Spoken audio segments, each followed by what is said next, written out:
함께 은혜 나누실 이 설교 제목이 무엇이냐면 믿음으로 행하고 보는 것으로 행하지 말라입니다. 여러분, 우리 손가락 이 사이로 쉽게 빠져나가 버릴 만큼 그 씨앗들이, 작은 씨앗들 많지요? 이 씨앗들은 이렇게 주먹을 딱 쥐면 얼마나 작은지 손가락 사이도 줄줄줄 빠질 수가 있지요. 그런데 이렇게 작은 씨앗일지라도 씨앗을 심어본 사람은 씨앗이 흙에 잘 뿌려지면 몇 달 혹은 몇 년 안에 수만 배의 크기의 기쁨을 안겨주는 그 씨앗 속에 있는, 담겨져 있는 그 에너지와 비밀을 알기 때문에 농부는 자신을 바라보는 사람들이 뭐라 하든 말든 열정을 가지고 농사일을 하지요. 그들이 그 비밀을 가지고 있고 비밀을 경험했기 때문에 그 작은 씨를 뿌리고 가꾸고 애를 쓰죠.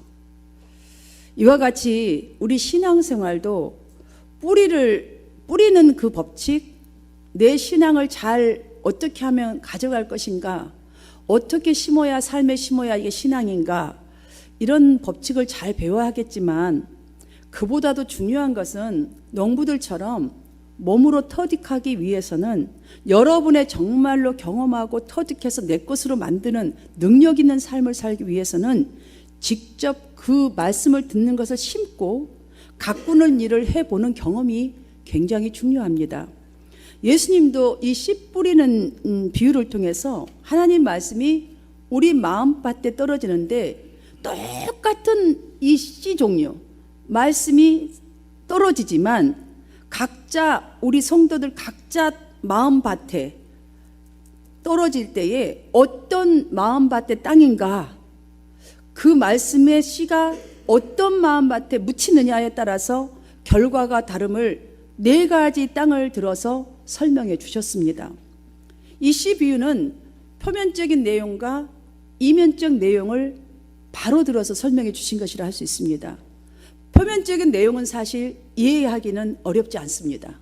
왜냐하면 씨 자체 딱 보이잖아요, 이 표면적인 것들은. 그러나 이것이 가지는 이면적 진리는 쉽게 이해할 수 있는 것이 아니기에 결실할 수 없는 3가지 땅과 결실을 많이 할 수 있는 1가지 땅을 제시하여 주신 것입니다.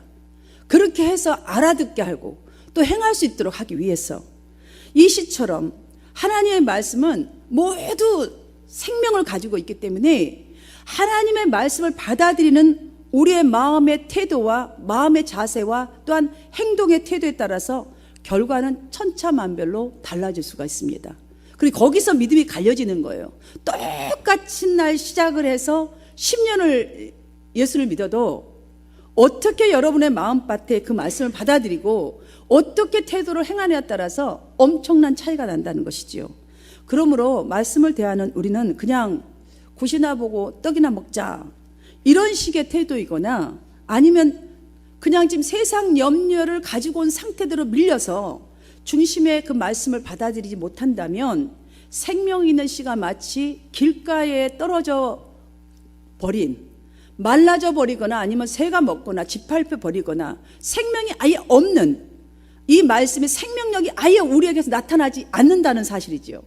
사랑하는 여러분, 그래서 예수님은 그러므로 너희가 어떻게 들을까 스스로 삼가라 라고 누가복음 18장 18절을 보면 말씀해 주셨습니다. 이 말씀은 무슨 말씀이냐면 말씀을 들을 때에 순종하고 행하려는 착하고 선한 그 마음 가운데서 그러한 믿음으로 들어서 열매 맺는 자가 되도록 하라는 소리예요. 그러니까 너희가 어떻게 들을까 스스로 삼가라. 정말 정성을 다해서 이 말이 혹시라도 내 귀에 맞다 가버리면 어떡하지? 꼭 받아서 내가 살아내야 되겠다는 이 결단을 가지고 들으라는 거예요. 그래야 열매를 맺기 때문입니다. 그래야 행할 수가 있죠. 그래야 깨달음이 있어야 행할 수가 있지 않겠어요? 교회 다니는 사람들을 믿는 사람이라고 말을 하잖아요. 믿는 사람이라고 합니다. 그럼 교회에 다니는 사람만 믿음이 있을까요? 우리를 보고 믿는 사람이라고 하는데 교회 다니는 사람만 믿음이 있습니까? 아닙니다. 이 세상을 살아가는 사람은 누구든지 믿음을 가지고 있습니다. 어떤 믿음인가? 많은 것이 있겠지만 예를 들어서 우리가 식당에 가서 밥을 먹을 때에 여러분 거기 독약 타졌다면 먹겠어요? 믿으니까 먹잖아요. 의사가 지어준 약, 그 약이 사약인지 보약인지 어떻게 합니까? 그런데 우리는 믿고 먹잖아요. 이거 다 믿음이에요. 자, 이런 믿음을 한번 보십시오. 우리가 예수를 믿는 것도, 그 사람들이, 세상 사람들이 믿는 것도, 일반 생활에서 믿는 것도 믿음이란 믿음 자체에 힘이 있는 것이 아니라는 것을 알 수 있어요. 거기 자체에 힘이 있는 것이 아니라 믿음의 대상에 의하여 그 믿음의 힘을 발휘할 수 있음을 알 수가 있습니다. 그러나 이러한 믿음의 지적 동의는 상황에 따라 항상 달라질 수가 있습니다. 내가 믿고 싶지 않고 경험해보니까 아니네, 안 믿어져 버리는 거잖아요. 믿음 그때부터는 끝이에요. 이게 세상의 믿음입니다. 그러므로 우리는 두 가지를 분명히 구분해야 합니다. 분별해야 합니다. 하나는 세상 사람들이 말하는 믿음의 개념과 성경에서 말하는 믿음의 이 개념을 정확하게 구분해야 우리가 올바로 똑바로 정말 능력 있는 삶, 그런 믿음의 삶을 살 수가 있습니다. 세상 사람은 신령을 믿음이라고 생각할 때가 많습니다. 하지만 성경에서 말하는 믿음이 뭐냐는 거예요. 성경은 예수 그리스도가 하신 모든 말씀과 하신 모든 일을 조금 더 0.1%도 의심치 않고 믿는 것이 믿음이라고 말합니다.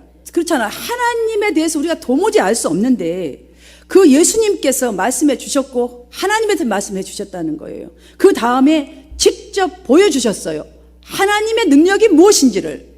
그래서 우리가 예수님의 말씀은 그 무엇이든지 간에 조금도 의심치 않고 믿는 것이 믿음이라고 성경은 이야기를 해주고 있는 것이지요. 그런데 이렇게 주님이 말씀해 주셨고 이렇게 우리에게 다 보여주셨는데도 그것을 믿고 안 믿고는 우리의 선택이에요. 그래서 이러한 인격적인 믿음을 가진 사람들은 삶을 순종으로 반드시 나타나게 되어 있습니다. 이걸 정말로 믿는 사람들은 그분의 말씀이 하나님이요, 그가 행하는 모든 것들이 하나님의 약속의 그 비밀이라는 것을 아는 사람은 반드시 순종으로 나타나게 되어 있습니다. 그 순종이 무엇으로 나타나냐면 바랄 수 없는 것을 바라보는 능력이 생겨나기 때문에 순종이 나타나게 되어 있어요. 내가 소원하는 것을 바라보는 그런 희망을 말하는 것이 아니라 그 바람이란 것은, 그 바라본다라는 것은 하나님으로부터 올 것을 바라보는 거예요. 지금 나의 이 환경을 통해서 하나님의 나라가 이루어질 것을 말하는 거죠. 지금 내가 생각하는 그 소원이 아니라 진정으로 하나님이 이 속에서 이루고자 하는 그 뜻을 바라보고 나아가게 되는 것이지요. 그러니 새로운 가치관이 생기기 시작하면서 보는 눈이 달라지게 되는 것입니다. 이것이 믿음입니다. 우리 중에 천국 가본 사람 있으십니까? 없습니다. 그런데 정말로 예수님의 말씀을 그대로 믿는 사람에게는요, 삶의 방향이 달라지고 있기 때문에 천국이 자기 마음속에 있다는 것을 느끼기 시작하면서 살아갑니다.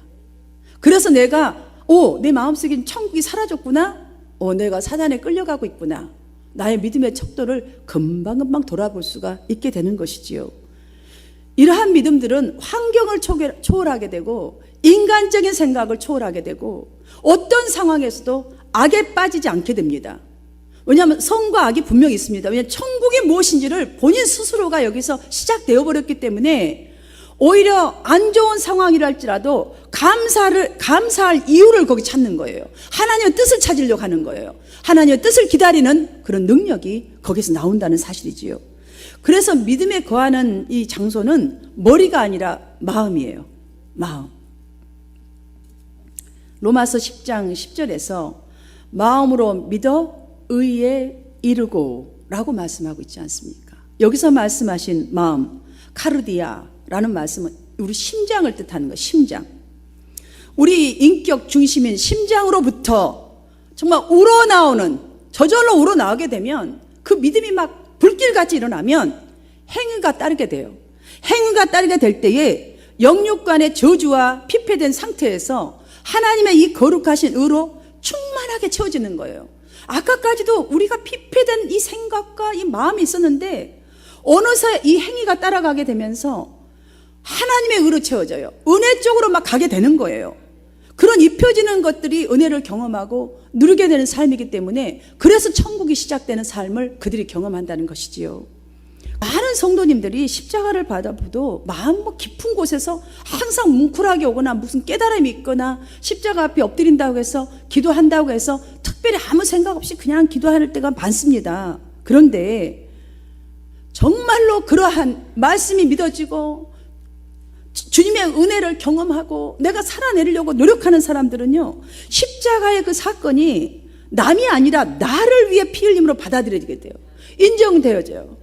그러다 보니까 고난 때에, 특별히 우리가 고난당할 때에 주님의 십자가를 생각하면서 위로받고 또한 힘을 얻는 것이에요. 그래서 주님의 십자가 뒤에 부활이 있음을 알기 때문에 그래서 위로받고 그래서 더 십자가로 가까이 나와서 기도하게 되는 줄 믿습니다. 본문 6절과 7절을 새 번역 성경에는 이렇게 기록되고 있습니다. 이게 쉽기 때문에 여러분에게 제가 새 번역 성경으로 읽어드리겠습니다. 그러므로 여러분이 그리스도 예수를 주님으로 받아들였으니 그분 안에서 살아가십시오. 여러분은 그분 안에 뿌리를 받고 세우심을 입어서 가르침을 받은 대로 그대로 믿음을 굳게 하여 감사의 마음을 넘치게 하십시오. 이렇게 말씀하고 있습니다. 아멘입니까? 그래서 바울 자신은 믿음으로 행하고 더 이상 보는 것으로 행하지 않는다고 담대하고 이 선포함으로써 성도들이 어떻게 살아가야 하는지 쉽게 가르쳐 주고 있습니다. 오늘 본문에서. 여러분, 그렇다면 우리가 아담이 마귀에게 유혹되어서 하나님께 불순종하게 된 그 이유가 무엇인지 이제는 좀 알겠죠? 무엇입니까? 믿음 부족 때문이에요. 믿음 부족. 왜냐하면 진짜로 하나님이 다 주셨는데도요, 그 말씀이 정말로 이루어질 것을 믿어야 되는데 의심이 조금도 없었다면 그런 일을 하지 않았을 거예요. 모든 것을 맡겨주신 하나님의 그 말씀을 믿는 그 의지를 가지고 행했더라면 아무 탈 없이 우리 지금 이렇게 할 필요가 없어요. 모두 다가 지금 천국을 이루면서 매일 파티일 거예요. 매일 사랑하고 서로 견줄 것도 없이 살았을 거예요. 그런데 그분 한 사람 때문에 그분의 씨들이 태어나면서 우리가 이 모양 이 꼴로 사는 거예요. 아무 탈 없이 평안하게 인생을 살 수 있었는데 보이는 대로 행하였기 때문에 사악한 그 마귀의 올무에 걸린 인생이 된 것입니다. 우리도 성경을 말씀을 모릅니까? 참으로 많이 압니다. 이 정도 알면요, 이것만 살아내도 여러분들 평안하게 항상 피스, 아무리 고통 중에서도 찬송이 터져 나올 줄 믿습니다. 그런데 우리는 많이 알면서도 또다시 분석하고 현실적인지 아닌지 여부를 따지고 믿음을 판단하려고 합니다. 나의 믿음도 판단하고 남의 믿음도 판단하려고 합니다. 이는 우리가 다 반드시 그리스도의 심판대 앞에 나타나게 돼요. 각각 선악간에 그 몸으로 행한 것을 따라 받으려 함이라 라고 말씀합니다. 여러분들 보십시오. 우리가 모두 다 누구나 막론하고 주님 재림 때에는 아니면 죽어서라도 주님 앞 심판대 앞에 설 것입니다. 지금 이 말이 바로 그 말입니다. 주님 앞에서 딱 서게 되면 선악간에 행한 모든 일들이 드러나서 내가 그동안 살아있는 동안 행한 대로 봉을 받게 될 것이기에 살든지 죽든지 자기 몸에서 그리스도가 존귀하게 되는 삶, 즉 말씀 중심의 삶, 하나님을 정말 기쁘게 해드리는 그런 삶을 살고 있다라는 이 지금 바울의 말한 이유는, 바울이 지금 성도들에게 선포하고 있잖아요. 그 이유는 성도들에게 보는 대로 좀 행하지 말고 지금 말씀을 믿음으로 살아가는 그 비결을 말씀해 주고 있는 것입니다. 그것을 권면해 주고 있다는 사실이지요. 그 믿음으로 행할 수 있는 그 첫 번째 비결을 이렇게 우리에게 말합니다. 보는 것 때문에 좌절하지 말고, 지금 하고 있는 것을 우리가 잘못됐다고 해서 좌절하지 말고 믿음으로 살아야 한다는 것이에요. 믿음으로. 성경 신명기 7장 21절에서는 너는 그들을 두려워하지 말라. 여러분, 지금 보이는 거 두려워하지 말라는 거예요. 지금 일의 사건이 뭐가 일어났습니까? 두려워하지 말라는 거예요. 어떤 문제가 났습니까? 두려워하지 말라. 너희 하나님 여호와 곧 크고 두려운 하나님이 너희 중에 계심이니라 라고 하셨습니다. 더 크고 더 두려워야 될 그 하나님, 만왕의 왕인 하나님이 너희 중심에 계시니라. 이렇게 말씀하신 그것은 우리 생활 전선 곳곳에는 보기에 불가능해 보이는 상황이 너무나 많으니 보는 것만으로도 너희들은 당황하고 두려워서 떨 거라는 거예요. 주님 다 알고 계셔요. 그렇기 때문에 이 말씀을 주시는 거예요. 우리는 그냥 생활 전선에 가는 곳곳마다에 불가능하게 보이는 일들, 또한 도저히 내 힘으로는 할 수 없는 것들, 정말 내가 숨도 못 쉴 만큼 힘든 것들은 두렵고 떨리는 것들이 너무나 많아요. 그러나 주님은 두려워하지 말라고 하십니다. 왜냐하면 크고 놀라운 성령 하나님이 우리 가운데, 우리 삶 가운데 계시기 때문이라는 거예요. 이것보다 더 큰 약속이 어디가 있겠습니까? 다시 쉽게 말씀드리자면 그 상황으로 끝난 것이 아니라는 거예요. 너의 인생이 그 상황으로 끝난 것도 아니고 너의 믿음이 그 상황밖에 안 되느냐 이 소리예요. 그 모든 상황을 합력하여서 선을 이루시는 하나님은, 졸지도 주무시지도 아니하시는 하나님은, 피곤한 자에게 정말 새 힘을 주시는 그분 안에서 모든 것을 할 수 있으니 그 믿음으로, 할 수 있다는 그 믿음으로 Don't worry 걱정 속에 묻히지 말고 두려워하지 말라는 것입니다. 아멘이십니까? 그래서 이러한 믿음이 있는 사람들은 하나님의 말씀을 다시 잡는 거예요. 그 자리에서, 그 상황 속에서 부여잡는 거예요. 이것이 바로 믿음입니다. 믿음의 사람입니다. 믿음이 별다른 게 아니에요. 바로 그것이 믿음이에요. 그런데 우리는 모든 일에 이렇게 담대해야 할 텐데 사실 아직까지도 많은 부분에서 보는 것으로 살아온 우리의 믿음일지도 모른다는 생각이 많이 듭니다. 설교 말씀을 준비하면서 나는 과연 어땠을까?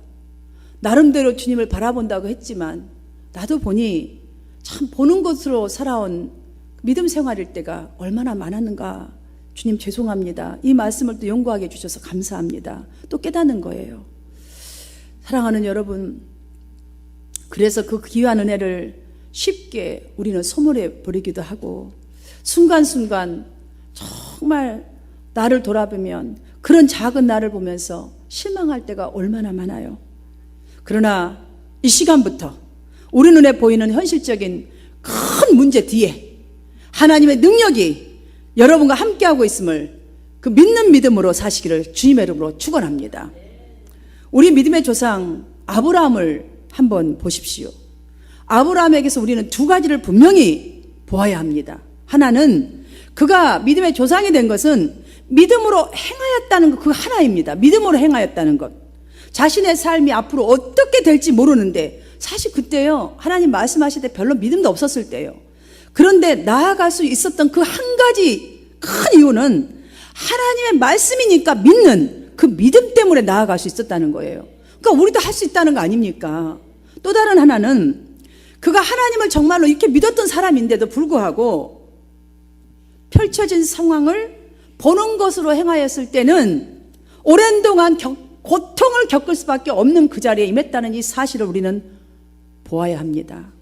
사랑하는 여러분, 우리가 아브라함에게서 이 두 가지를 보면서 성령이 충만해도 반드시 시험이 우리 앞에 항상 다가온다는 사실을 잊어서는 아니 될 것입니다. 성령이 충만하다고 해서 문제가 없는 것이 아닙니다.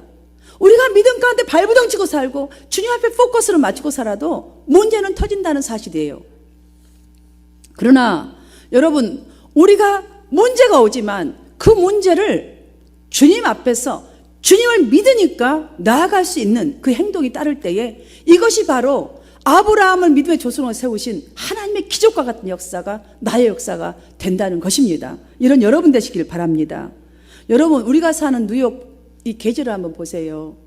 우리가 태어나고 자라왔던 한국과 동일하잖아요. 봄, 여름, 가을, 겨울. 우리 인생도 한번 보십시오. 이와 같이 우리의 삶에도 정말 인생이 막 소망이 팍팍 나오는 그런 봄날과 같은 날도 있었고, 견디기 어려운 여름, 풍성하고 행복한 가을, 또한 혹독한 겨울 추위와 같은 고생의 때가 분명히 우리 인생 속에는 있습니다. 그러나 인생의 이 앞서 경험한 야고보는 이렇게 말합니다. 내 형제들아, 너희가 여러 가지 시험을 당하거든 온전히 기쁘게 여기라 라고 이렇게 권면을 합니다. 사랑하는 여러분, 왜 이렇게 말씀할 수 있어요? 경험을 해보니까 믿음으로 승리한 거예요. 진정한 신앙의 힘, 이 믿음의 역사는 고난의 이 시험을 희락으로 변화시키는 데 있다는 거예요. 정말 이 시험 속에, 이 문제 속에서 내가 하나님의 소망을 잡고 정말 긍정적으로 변화시키는 데 있다는 말입니다. 물론 고난과 시험, 그동안 너무너무 그 시간은요 무척 힘이 듭니다. 나를 넘어지는 이 경험을 왜 허락하셨는지 정말 하나님의 그 구체적인 뜻 우리는 알 수 없어요. 너무 답답해요. 내가 무엇을 잘못했기에 하나님은 나에게 이런 고난 앞에서 넘어지게 하시는가? 왜 나의 인생을 이렇게 바닥지게 하시는가? 우리는 그 마음을 가지고서라도 주님 앞에 몸부림치잖아요. 기도하잖아요. 평안할 때 안 하더라도 우리는 그런 일 앞에서는 분명히 주님 찾습니다. 그래서 예수 믿는 사람 많잖아요. 그런데 기도하다 보면 어떻든가요? 주님의 인내를 배우게 됩니다. 나를 참아주신 이 하나님을 배우게 됩니다. 이렇게 못난 나를 참아주신 하나님을 배우게 되지요. 십자가가 무엇인지를, 이 고통이 바로 십자가였구나. 나의 죄 때문에 그 모진 고통을 감당해 주신 그 주님의 십자가가 바로 내가 지금 겪고 있는 것이 바로 이 십자가구나. 그렇다면 이 십자가를 겪어내야 부활이 있다는 것을 배우게 되지요. 우리는 그래서 겸손해집니다. 그래서 고난을 통과하는 성숙한 믿음이 어떤 것인지를 배우게 됩니다. 여러분, 이 통과하지 않고 이런 거 겪어보지 않고 어떻게 성숙한 믿음을 배우게 됩니까? 절대로 배울 수가 없습니다. 이해는 하나 내 것이 될 수는 없습니다.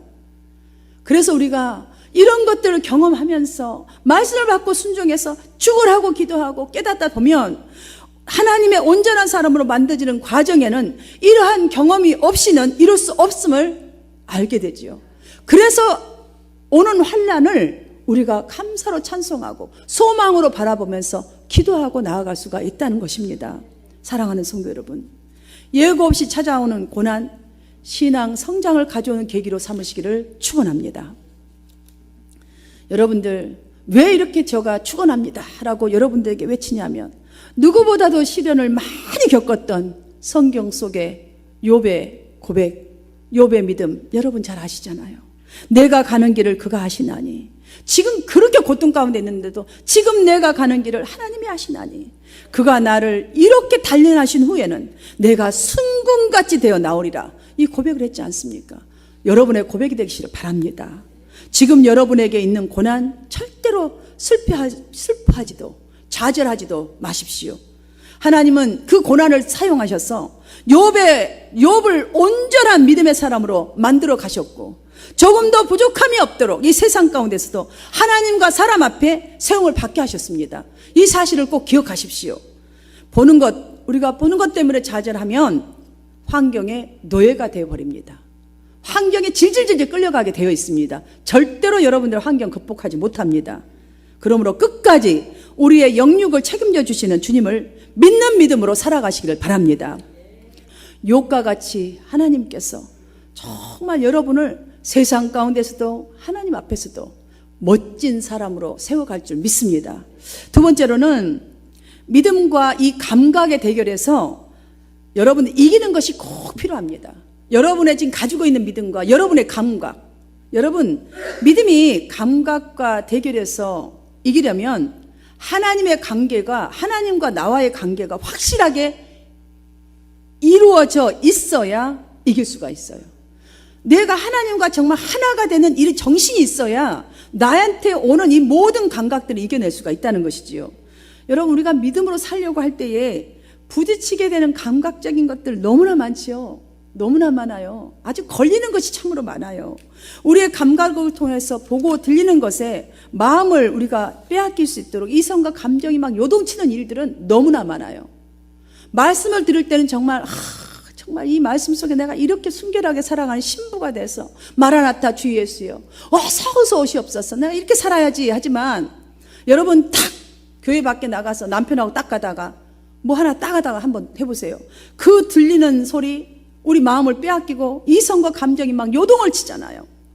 여러분, 바로 사단 마귀가요 분초마다 우리를 향해서 노리는 것이에요. 이 사실을 여러분 알아야 돼요. 그 노림에 빠지지 마십시오. 그러면 입을 딱 다무십시오. 속에서 주여 외치십시오. 여러분의 가진 믿음을 사용하시기를 축복합니다.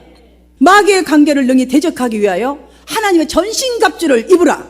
이는 악한 날에 너희가 능히 대적하고 모든 일을 행한 후에 서기 위함이니라 라고 우리를 이미 다 알고 있어요. 마귀가 우리를 노리고 우리가 얼마나 노력하고 있는 걸 알기 때문에 하나님의 전신갑주를 입으라는 거예요. 말씀으로 좀 입으라는 거예요. 그 믿음으로 입으라는 거예요. 기도로 입으라는 거예요. 그래야 악한 날에 우리의 감정과 이성을 요동치게 하는 것들에 너희가 능히 대적하고 모든 일을 행한 후에 온전히 서게 함이라. 하나님이 서게 하신다는 거예요. 아멘. 우리는요 하나님과 약속을 머릿속에서만 넣으려 하면 안 됩니다. 자꾸 우리는 머릿속에만 넣어요. 그러다 보니까 지식은 충만한데 능력이 없어요. 여러분 가슴속에 깊이 끌어안으시기를 바랍니다. 가슴속에 깊이 끌어안으세요. 끌어안기만 하지 마시고, 그리고 받아들였다면, 그 말씀을 끌어안았다면 그 끌어안은 그 은혜 흔들리지가 않아야 돼요. 흔들리지가 않아야 됩니다. 흔들리지 않으려고 하는 그 자체가 우리가 예배 자리로 오려고 하는 애쓰는 거잖아요. 기도하려고 하는 이 애씀이 바로 믿음과 감정이 대결하고 있는 거예요. 대결하고 있는 거예요. 그 다음에 이 대결에서 이길 수 있는 방법은 감정에 집중하지 말고 하나님 말씀에 순종하는 것인 줄 믿습니다. 이거 밖에는 이길 방법이 없습니다. 말씀에 순종하는 거예요. 여기 와서 정말 지금 한탄할 일이 생겼다면 이 예배자로 왔습니까?